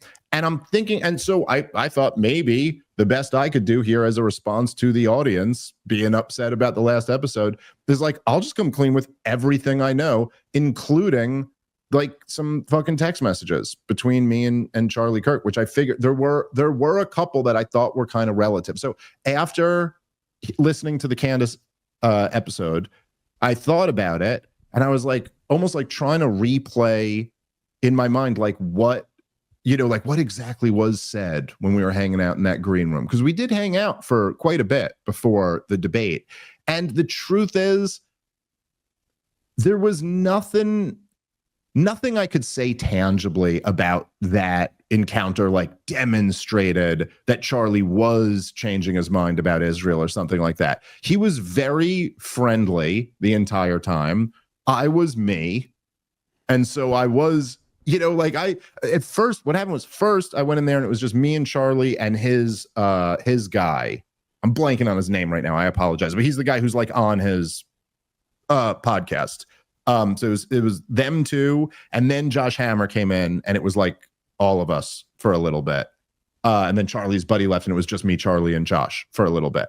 And so at the beginning, before Josh Hammer came in, we did talk about Israel a little bit, and I was needling Charlie, like I tend to do in those situations, like because he was already talking about we started talking about issues right away. He was saying like, but everything he was saying was kind of like what you would think Charlie Kirk would be saying in that situation. He was saying things like, he goes, look, I'm with you. I'm against the forever wars and I can't stand the McCains and the Cheneys and all those guys. And then I was going, yeah, Charlie, but like, right? Like I was just like, Charlie was a well-read guy enough that I would just be like, but you already know who the neocons are married at the hip to, right? Like, what was that all about? Or don't you know that they're basically just the American Likud party? Like, that, right? And it was Charlie Kirk. He would just kind of disarm you with his kindness. Like, he would kind of laugh, and then he'd look around with a big smile, and he'd go, I get your point. And then he'd pivot to he'd be like, I just really, like, as a Christian, I had really spiritual experiences when I went to Israel and stood in the exact place where Jesus performed miracles and all this. And I really value the holy sites being protected and the bond between, the Jewish people, like Jesus was a Jew and like all that. And I was like, okay, I get all of that. But like, also we could do that without genociding our neighbors, right? Probably. And he'd kind of laugh and say, now, if I'm being completely honest, I got the impression that Charlie really kind of knew I was right. If I'm being completely honest, that's how I felt. But I got nothing tangible I could point to justify that feeling. All I could tell you is that in the room, I kind of felt like he knows I got a really good point here, but he's kind of not in a position where he can admit it.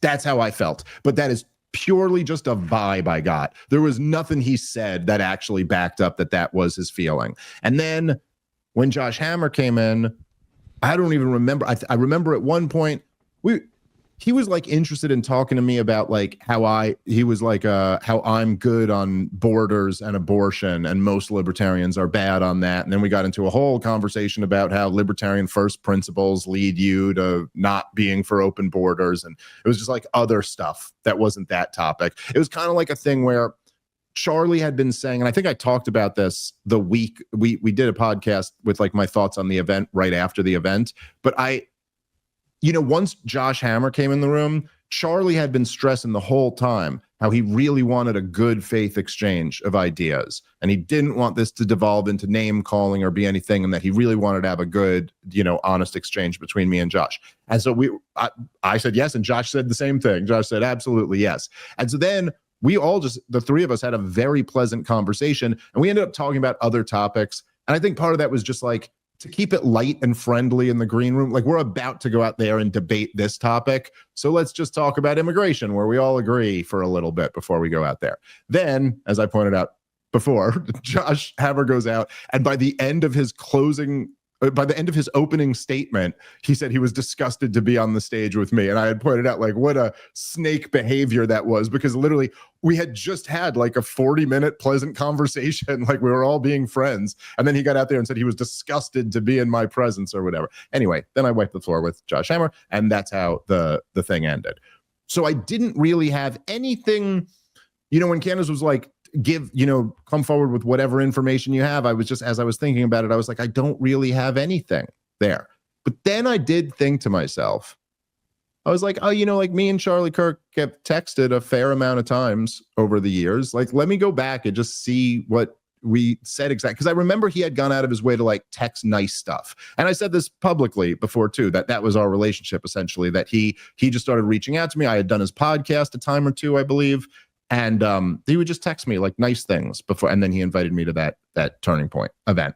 So I will say, first of all, very weird feeling going back through the text messages of someone when they just died. Just there's something about that's kind of surreal and not a nice feeling. But I did that, and then I did find a couple text messages that I think are kind of relevant to this part of the conversation. I just want to make it clear, I'm not stoking anything that says Israel did it, but just if we're having the conversation about where was Charlie's state of mind and how did he feel about Israel, these are, I think, kind of relevant. And let me just start by saying this, because I was a little torn about whether or not I should read these. I've never done that before. I've never read private text messages or released, like when people do that sometimes when they're arguing with someone, like they'll release screenshots of DMs or something like that. I never have done that in my life, or I don't think so. And I don't like that. I think like that, like things that are said privately should stay private. But just like in this case, it does seem like this is like, I don't know, it's like the biggest political assassination of our lifetimes. And this is a huge debate over where his state of mind was. And I do think that a lot of the fucking Zionists are kind of lying when they act like, no, Charlie was just the biggest, like he was just Ben Shapiro and nothing else was going on in his head. That doesn't seem to be quite right. Now, I've talked about this quite a bit, that I thought the big dynamic going on here was that he still needed these kids. He still needed his young activists, and they were abandoning Israel. But I actually forgot about exactly what he said in a couple of these things. So I'll read them. just to be fully transparent, you guys can make of it what you will. I think I already know what a lot of you are going to make of it, but this is real, and this is what was said to me. So, here, let me, because I took a couple screenshots of these, but let me just actually read up through them, because these are the ones that I thought were relevant. I mean, there's some other texts here where it's just, you know, I mean, he texted me saying he really loved my testimony on Tucker Carlson about praying to God in the hospital when my daughter was born and stuff, but this just doesn't seem as relevant. But these two texts I thought were pretty relevant. So this one is from Sunday, April 13th at 8:01 p.m. He texted me, "Listen to you on Rogan." Now, this is like a day or two after the Douglas Murray debate. So I debated Douglas Murray on the Joe Rogan Experience, and it was a big show. At the time, it was a big show. I guess Candace Owens changed the definition of big show at this point. In hindsight, a teeny little show. So this was Charlie Kirk, unprompted, texted me about the Douglas Murray debate. Now, just like kind of keeping in mind, and I'll fully disclaim here, Charlie Kirk's a really nice guy. You could chalk a lot of this up to him being nice, but the Douglas Murray debate with me, you know, like, I'm not overstating it. This was like a big thing. This may have been the biggest high profile debate on Israel. And this is what Charlie Kirk wrote to me Sunday, April 13th at 8:01 p.m. "Listen to you on Rogan. You did well, despite me being more on the pro-Israel side. Very little I disagree with what you said. One point, when Douglas was going on about you using arguments from authority, it's a ridiculous claim. You were using original source quotes to prove their motives, all capital and motives, not their analysis of geopolitics, etc. Two totally different things. You were right on that point 100%. Keep up the good work. Hope to cross paths at some point soon." I'm sorry, hope to cross paths at some point. And I wrote back, "Thanks, Charlie. I really appreciate that." Now, again, I'm not saying anyone should make any more of this than there is there, but like, this is Charlie Kirk. He told me privately that there was very little that he disagreed with. And if you go listen to what I said on that show, I was going pretty hard. And so I will say, like, you know, Candace calling on me to like release what I know, that is one. And I think that's not completely insignificant. Like, I think that does at least demonstrate that this wasn't Ben Shapiro. Ben Shapiro was not sending me this text message. Let's just say that. You know, I mean, I don't want anyone to make too much of this. Here's the other one that I thought was kind of worth what. So he sent me like a tweet that he had posted, which was back about here. So this is public, right? So you can see this, but he sent it to me. So he quote tweeted me a post that I had about the murder of those two Israeli embassy staff members. If you remember that, Rob, you remember that story? They got murdered in DC or something like that. And I just had a post about, like, you know, how wrong political violence is and how anyone who thinks you're helping the poor Palestinians by murdering some embassy workers, you're not. And then Charlie had a long quote tweet to that, which this is public. If you want to find it, it starts with their names, which were Sarah Milgram and Yuran Lichinsky. And he says they were two beautiful young people with their whole lives ahead of them. Talks about how the murder was senseless and evil and horrifying. It's a little bizarre to read that in the context of today, but then he had a whole section of the post where he said, "I must push back against one thing. All over X, I see claims that some people have, quote, blood on their hands." By the way, this is just a really interesting tweet. I haven't read this till right now. I didn't click on it. But he sent me it in our text thread. But this is Charlie Kirk, by the way, talking about this stuff, pretty relevant to today. He said, "I must push back against one thing. All over X, I see claims that some people have, quote, blood on their hands simply because they've made tweets attacking Benjamin Netanyahu, the Israel government, or the war in Gaza. No, And then he goes off on a whole thing. You can look up the tweet if you want to say it, but he's making the point that it was horrible what happened to them, but it's also messed up to like blame anybody who was criticizing Israel for now being responsible for them doing this. So he sent me that tweet, and I responded back as he sent me this at noon on May 22nd, and I responded back at 12:01. I said, I was literally reading it as you texted. And I said, thank you. I really appreciate that. We need cooler heads to prevail here. It's a very dangerous situation. And he said, totally. And then he said, we should do a podcast in person and have a fun, lighthearted, contrasting conversation on Israel. I bet we actually agree on most of it. Truly. I will. And then he said, I will not scold you for not being. So he made a never been joke. And then I said, I'm going to need that in writing. And then he said, screenshot it. And okay, I didn't actually plan on screenshotting that or reading that aloud ever at any point. So look, that's all I have. That's all that I actually know about any of this. The truth is that all of the kind of stuff that Candace is talking about, all of this coming to a head, the pressure being put on Charlie Kirk doing that interview with Megyn Kelly talking about the pressure, all this stuff about like the meeting with Ackman and all these guys. This all happens after that, and I never talked to Charlie again, which I really regret in hindsight. But that happens a lot when we lose people. But I hadn't talked to him. It hasn't been that long. This was only in the last couple of months. So I can't speak to any of that. But I did feel like it was worth pointing that out, that, again, this doesn't prove anything at all. Charlie was a really nice guy. And I know this from just having met him, the one time in person and then other times like over the computer. And so maybe he was just trying to be nice and extend an olive branch and kind of keep like a dialogue going there. I mean, this is Charlie Kirk, and that is kind of what he was all about, is keeping dialogue going. And even when he was inviting me on his podcast, so by the way, the story there is that never ended up happening. But so then essentially what happened was he goes, why don't you come on my podcast? The invite I just read you. I was like, absolutely, let's do it. Then he was like, oh, do you want to do a debate at this big event that we're having coming up here? And then I was like, okay, cool. So we'll do that. And then he was like, okay, we'll kill two birds with one stone, and we'll do the debate, and me and you will do a podcast. That was the original plan. And then like, I couldn't come in till the last day of the conference. We were out in Denver that weekend, and I had to fly from Denver straight down there. And there wasn't enough time to do both, I guess, or something like that. So like the podcast didn't end up happening. But so even when he was inviting me on that podcast, he's saying like, we disagree, you know what I mean? But he's also going, I think you'd be surprised by how much we agree.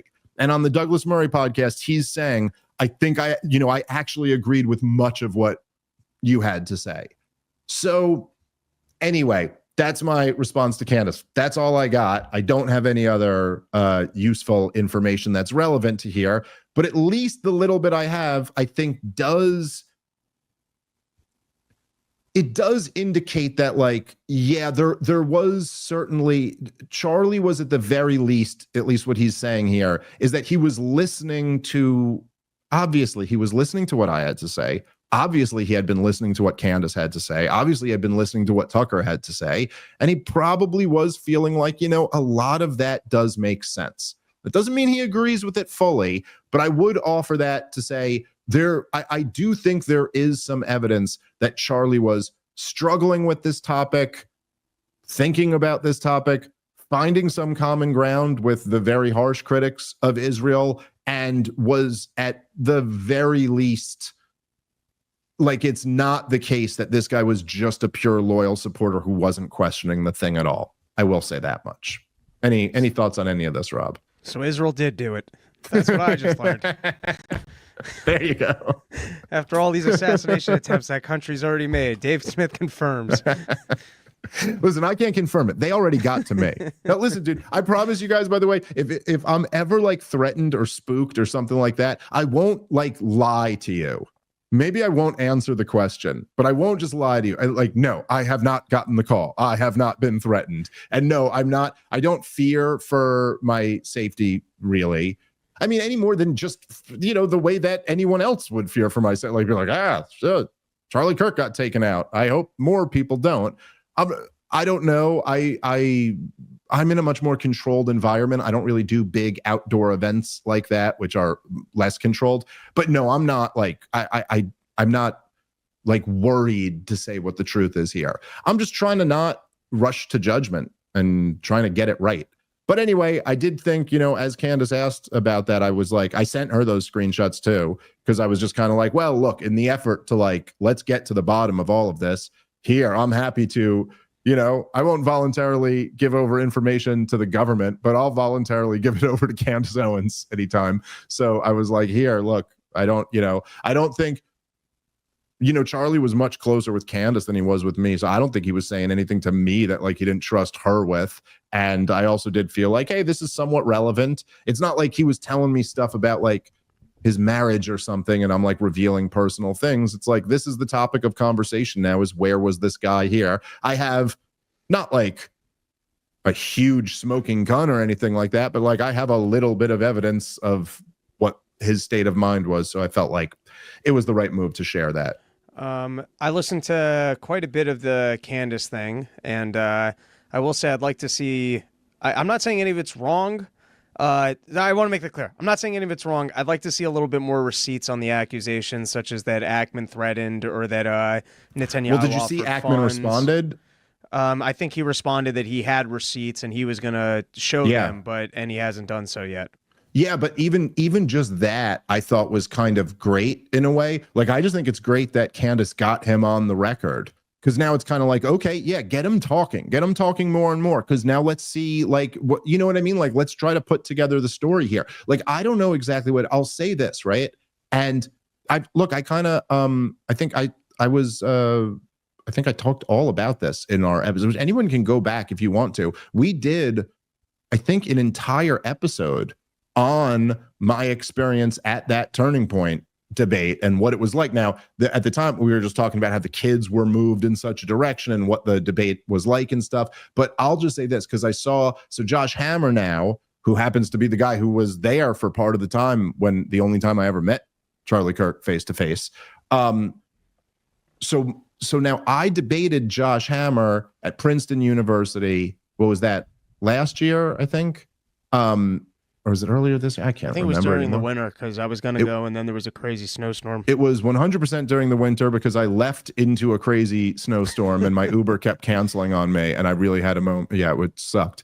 But anyway, yes, I finally got in a car. Anyway, yes, it was definitely in the winter. Okay, so I debated Josh Hammer at Princeton, smoked him, and but it was a totally like a civil debate. I mean, he did that one thing where he tried to be like, who do you trust Osama bin Laden more than Benjamin Netanyahu or something? But like, aside from that, it was just a civil debate where we just calmly debated the issues, which it actually is what I prefer in these debates, despite how many shit shows I've been a part of. I actually like when we could just argue the issues in like an academic, setting.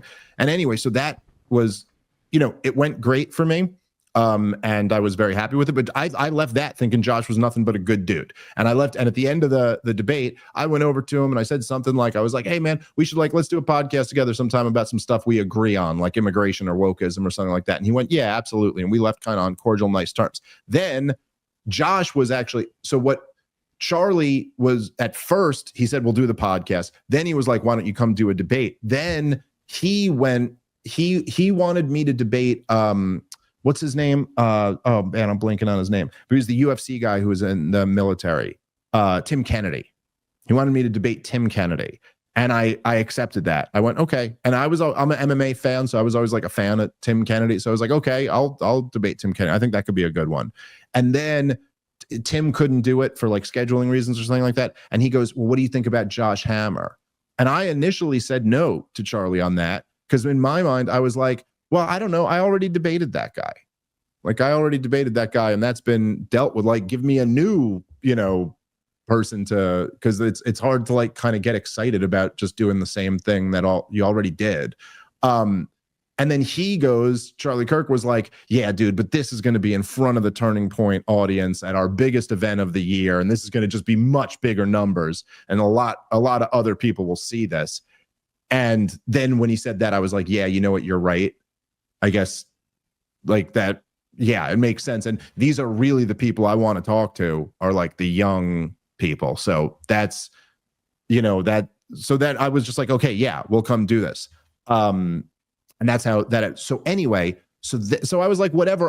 Then he started stressing. He put us all three of us on a text message, and he just started stressing. Like, if you could read that text message, the entire thread was just him going like, okay, guys, here are the topics I want to cover. And I was like, sure, sounds good. And then he goes, I really want this to be a good faith thing and like above board and no insults. And then Josh went, absolutely. That's what I want to. And then I just said, with certainty, because we had already had such a good faith debate the first time, I went, dude, you don't got to worry about that with me and Josh. Everything will be cool, blah, blah, blah. And then we just hung out in the green room. Like I said, he was the nicest guy the whole time. We're like, okay, we're going to do it. We're going to have a friendly debate. And his opening statement before I've spoken was, I'm disgusted to be on stage with Dave, and reading my text message. Like, he pulls out this thing. And so anyway, all I'm saying is that I just went, oh, that dude's a snake. He's a really dishonest fucking person who's very comfortable lying. And I just couldn't imagine. I could imagine being pissed off at someone, but I couldn't imagine sitting there with someone being nothing but polite and cordial and joking around, talking about family, talking about politics, talking about all this stuff, and then getting on stage and going, I'm disgusted to be in this man's presence. Like, there's something that's very dishonest and womanly about that. And so when it comes out that Josh Hammer was also at this meeting, I'll just say, I don't trust him for shit that he says. About that. That's all. No, that debate was the one in the summer, was the second debate. But anyway, so that's all I'll say, is that guy's a liar. So I don't trust his words there. Bill Ackman, I'm not trusting what he says either. So the more you get him talking about it, the more like he's on the record saying this. This is like why in a police investigation, they go, why don't you come downtown and answer some questions? Like, before they've even got anything, they want to get more, because now if you say anything that's a lie, we can look into that. We can see what you're trying to cover up. So I thought it was great that she got him responding. Now, look, what was really the deal there? I don't know. The other thing that I will say, which is I have seen confirmed by more sources. Now, again, this is not the thing, because it's important to remember all these things. The claim that Charlie believed Israel was going to kill him is, we're relying on one guy at InfoWars from that. And like, forgive me, all right, whatever the internet comments, you can all, yes, I got the call, but I'm going to need a little bit more than that. And sorry. And I know that everybody like has the view of InfoWars that like Alex Jones was right about everything, but he was actually wrong about a whole lot of things. And I'm sorry, but when you work at an organization that is known for making wild claims that you cannot possibly back up, Alex Jones literally made documentaries about how they were going to start depopulating the earth. Like, it's 25 years ago, still hasn't happened. So I guess it's coming, but that's okay. There's one source, but the idea that the idea that he turned down a big chunk of money from Netanyahu is not just one source. There are several people who are saying this is the case. That is an interesting wrinkle in the story. Again, I'm not arguing, none of this proves that Israel did it, but it is interesting to establish. And look, not just because it's not just because of the fact that people are thinking about this conspiracy theory. Although I think that's just going to happen no matter what any of us say. That's fine. But it's not just that. It's also that, Charlie Kirk was a really important figure. There is something about when people die young, it just has an impact on all of us. We all lionize people who die young. The truth is that Martin Luther King and JFK were not nearly the perfect angels that our society makes them out to be. They were both deeply flawed human beings with deep personal failings. They weren't angels, but they did die young. And when you die young, you get lionized. And who you were as a person, what your legacy is, what you're remembered as, becomes very important. And that's part of the reason why you see Netanyahu trying to use this right away. Here's an image of Charlie Kirk with Israel. You associate all the feelings you have with Charlie Kirk with the Israeli flag. You know what I mean? Like, people try to use that. And if there is this like discussion of what the man really was or what he really stood for, then like I think this stuff is important. It's important to know what really was going on. And what, you know, when Candace says that she knows for a fact that Netanyahu is blatantly lying by omission when he read that letter that Charlie had written to him, I believe her on that. And I do believe that I think it's unlikely that Charlie Kirk was expressing to me having doubts or expressing to me agreeing with much of what I'm saying, which, like, Jesus, I mean, I go pretty hard on this stuff. If you're agreeing with much of what I'm saying, then you're having doubts about the pro-Israel side. And it does seem to me to be like there's a strong case for that. Now, Candace is talking about a meeting where she was not there, from what I understand. Bill Ackman is saying, no, it wasn't like that at all. This wasn't like a contentious thing. It wasn't an intervention. We discussed lots of issues. I do also, you know, the thing that lends a lot of credibility to what Candace was saying, in my view here, is that, because this is why I was urging people to wait till we get more information, because more of a picture starts to emerge. But the meeting that they're talking about takes place like a couple days before that Megyn Kelly interview. And when he goes and talks to Megyn Kelly, he is talking about how blown away he is by how high the temperature is on this thing and how much the pro-Israel side is snapping back at him just for the crime of, as him and Megyn Kelly say, the crime of moderating a debate, hosting Tucker Carlson. Not even anything that you know what I mean? And it just jives with Candace's story a lot more than it jives with Bill Ackman's story. But I do wonder, like, what was that like? You know, I'm sure, I know Josh and them were bitter about it afterward. I don't know why he agreed to do it. And this is always, and I said this at the time too, or I definitely said this to you privately, Rob, a bunch. But like, I also I thought I did wonder at the time, like, why is Charlie Kirk setting me up to look so good here? You know, like, he booked me. It was the final event of his biggest event of the year. And he ran a one-on-one debate and had me go against someone who I had already smoked, who I was kind of guaranteed to do again. And it did seem like he was setting me up to succeed here. It's certainly, all I'm saying is I don't think at a Ben Shapiro event, there is no chance he ever would have booked the final thing to be a debate one-on-one between me and Josh Hammer. He would not have booked. Number one, he wouldn't have me at the event. He would never consider having me at the event. And if he was going to, he wouldn't set me up in a situation where I could end up looking good and winning the day. Charlie did do that. Charlie also is here, talking when there was all of that hysteria going on. What was the tone of a meeting between a bunch of hardcore Zionists, you know what I mean? Hardcore Zionist activists and Charlie Kirk?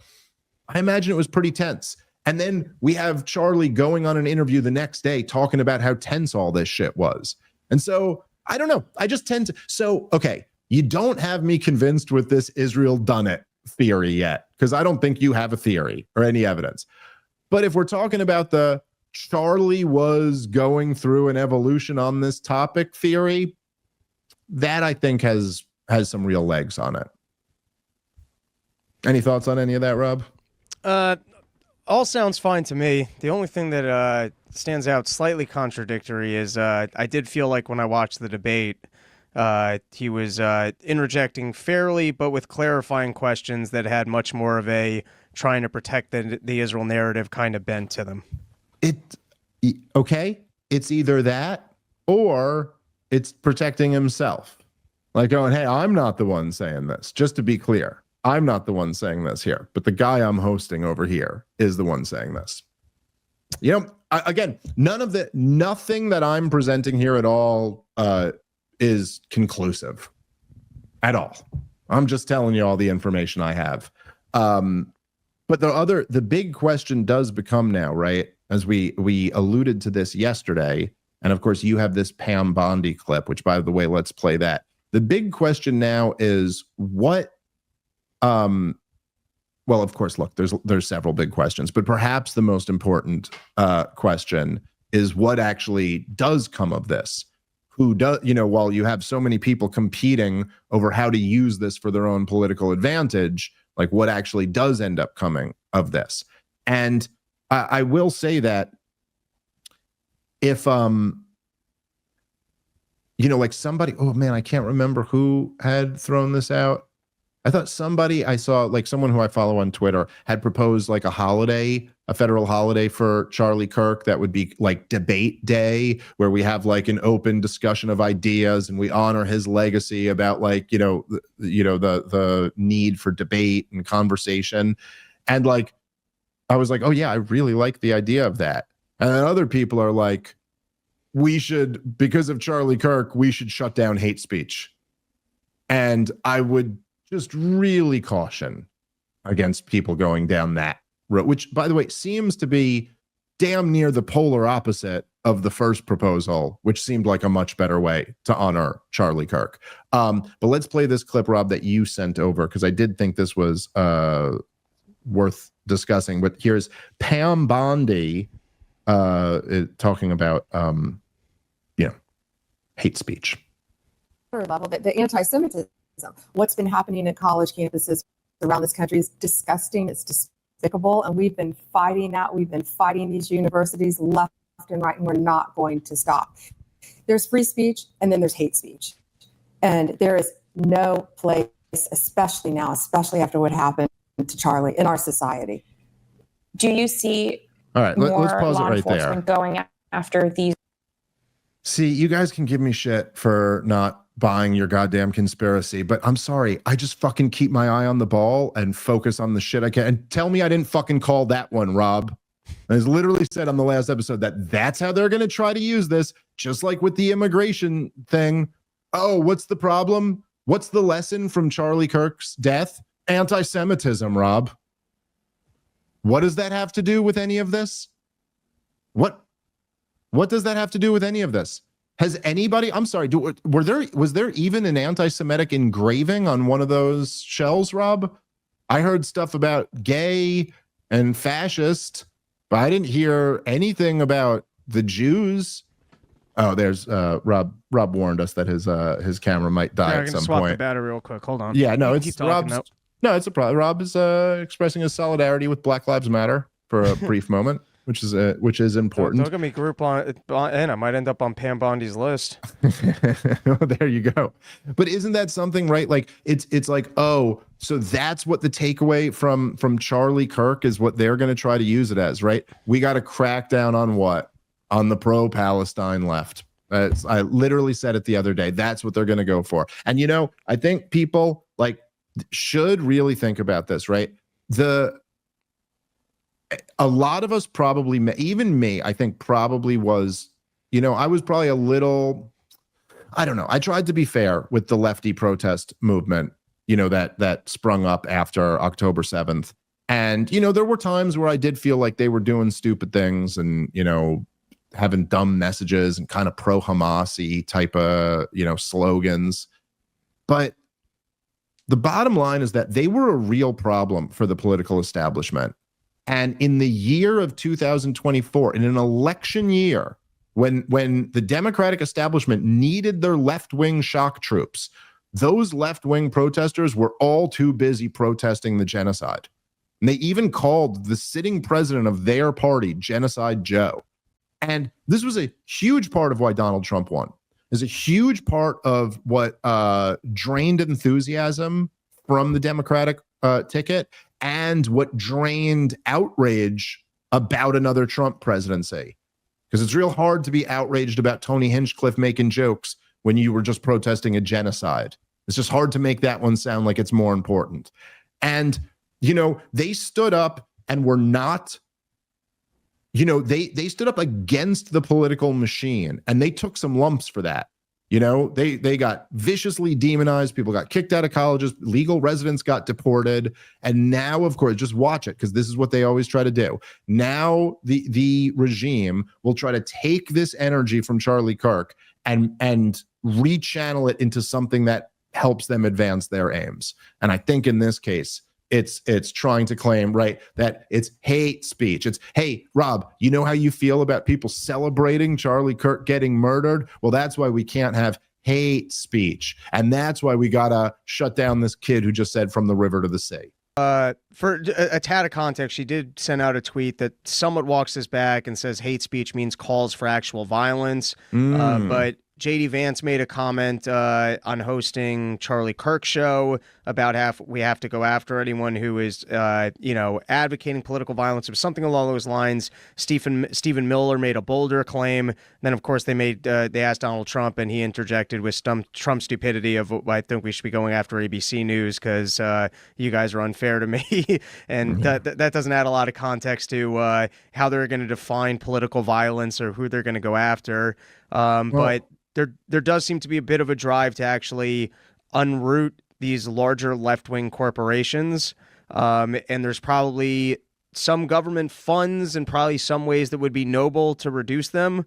But the clouding of waters between words and violence, and then going after people for speech or labels such as domestic terrorism is definitely a scary territory. Yeah, look, dude, we kind of talked about this a little bit on the last episode. We'll probably talk about this more in the future. And both of us were kind of like, we got to kind of think about this and work out our own thoughts. But I will say that I really understand. So we made the point before where it's like, look, you're never going to live in a world where there's no type of conduct that can't get you fired from your job, right? I don't know. If you are saying really, really wild things, oftentimes people won't want to work with people who say those. And okay, now that being said, I never want to see someone get their livelihood ruined. I'm always very squeamish about that. I do understand from a right-winger's perspective where you said, do you remember, Rob, there was this one high profile case. It was some lady during, I think it was in 2020. And she posted on her Facebook page, All Lives Matter. And she got fired from her job. So she got fired. They ruined this woman for posting All Lives Matter. And so if you're a right winger and you just sit there and you're like, yo, we'll get ruined for that. But then somebody else can just make a video about how gleeful they are that an actual human being got murdered who was literally guilty of the crime of saying, I'm a Christian, let's talk about it, and just gets murdered, and you could celebrate that. And so I do understand the people who are like, yo, this is crazy. If they're going to weaponize that against us, then we should call this person's job and get them fired, whatever. Now, I'm never going to be the one calling someone's job and getting them fired, but I do understand where some of those guys are coming from, because the sheer hypocrisy of it is so outrageous. But what we should all be together in is that the government should be nowhere near that goddamn conversation, because that is just so dangerous to have the government start deciding what is the thing you're not allowed to say, or you can face these repercussions. The term hate speech should never come out of a government employee's mouth, period. The term Pam Bondi, Attorney General of the United States of America, the term you're allowed to use is incitement to violence. If you want to speak about a crime, then speak about a crime. But you don't speak about a made-up category of speech that's hateful. Because you're allowed to hate things, right? This is so we should never be going down the path of being let's hand it over to the government to prosecute speech crimes. I mean, you would think right-wingers would have learned that much. And the one final thing I will say, and this is something that I think just Well, I think this is part of the reason why so many conspiracies are going so wild. And well, look, even as I'm someone who's not maybe jumping on board with some of these conspiracies, I did say earlier, and I really do mean it, that we just know that the government is full of shit and that whatever story they give us will always be bullshit.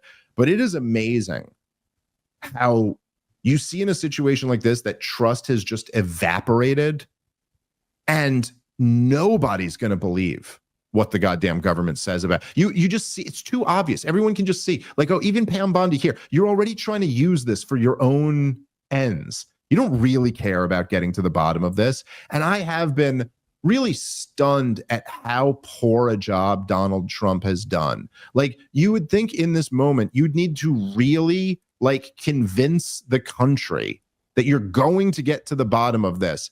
And instead, I don't know, like, it seems, did you see that there was like the thing where he was dancing at the game? There was the one point where they asked him about Charlie Kirk, and then he just pivoted to how they're having the new rooms at the White House done. And you're like, dude, I don't know. It just doesn't seem like Donald Trump cares that much or appreciates the gravity of this situation nearly enough. Just my 2 cents on it. Final word to you, Rob, and then we'll wrap up. Back Thursday, subscriber episode. Go to partoftheproblem.com and you can watch all the subscriber episodes. 2 p.m. Hell yeah. Live. Is that when we're live? 1 p.m.? 1 p.m. 1 p.m. Thursday. Well, I got another episode tomorrow, but then 1 p.m. Thursday. Well, that's when you'll be